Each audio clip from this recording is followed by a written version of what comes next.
గారు ఈరోజు పడిపూజ కార్యక్రమానికి నన్ను పిలవడం, మీ అందరితో ఈరోజు ఇక్కడ పాల్గొనడం చాలా సంతోషకరంగా ఉంది.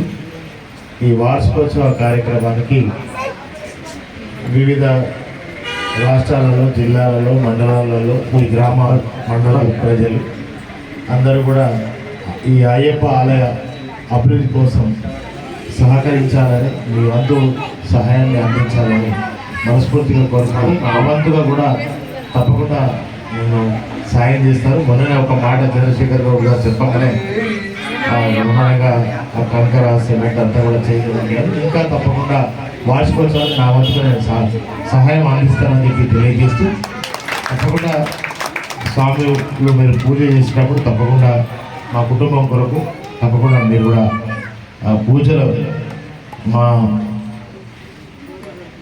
అభివృద్ధి కోసం, మా కోసం, మా క్షేమం కోసం కూడా మీరు పూజ చేయాలని మనస్ఫూర్తిగా కోరుకుంటూ, ఈ స్వామివారి ఆశీస్సులతో మీరు మీ కుటుంబాలన్నీ కూడా చాలా చల్లగా సుఖశాంతులతో, ఆయురారోగ్యాలతో, అష్టైశ్వర్యాలతో, సిరి సంపదలతో మీ కుటుంబాలన్నీ కూడా చల్లగా దీవించబడాలని మనస్ఫూర్తిగా కోరుకుంటూ, ఇంత గొప్ప అవకాశాన్ని కలిగజేసినటువంటి హరికృష్ణ గారికి, ఇతర పెద్దలందరికీ, ముఖ్యంగా చంద్రశేఖర్ గౌడ్ గారు మరి చాలా చక్కని, మరి ఎప్పుడైనా అనాథ పిల్లలకైనా ఇలాంటి కార్యక్రమాలు అన్నీ కూడా చక్కగా నిర్వహిస్తున్నారు. వాళ్ళని ప్రత్యేకంగా నేను అభినందిస్తా ఉన్నా. అదే సందర్భంలో మరి ఈరోజు మరి ఈ ఆలయ కమిటీకి చైర్మన్గా ఏర్పడినటువంటి వారందరికీ శుభాకాంక్షలు, వెంకయ్య గారికి శుభాకాంక్షలు తెలియజేసి, ఇక్కడికి వచ్చినటువంటి ప్రతి స్వామికి నా పాదాభివందనం తెలియజేస్తూ, మేమందరూ కూడా మరి కలుసుకోవడం చాలా సంతోషంగా ఉందని చెప్పి తెలియజేస్తూ అందరికీ స్వామి.